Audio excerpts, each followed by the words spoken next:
સ્લેબમાં આપણે light fitting કંઈક આ રીતના કરીએ છીએ. તમે જોઈ શકો છો પાઇપિંગ નાખવાનું ચાલુ કરી દીધું છે. આ બે ભાઈઓ પાઇપ નાખવા માંડ્યા છે.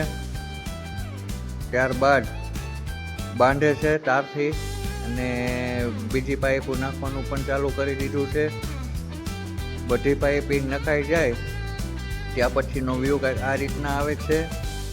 બધી પાઇપો મેઇન લાઇન તથા પોઈન્ટની લાઇનો કમ્બાઈન કરીને જોઈન્ટ કરવામાં આવે છે અને તેને દિવાલની અંદર ઉતારવામાં આવે છે. ત્યારબાદ આપણે નીચે સ્લેબ ખુલશે ત્યારે તમને નીચેનો વિડીયો પણ બતાવશું. કંઈક આ રીતે જોવા મળશે તે પણ.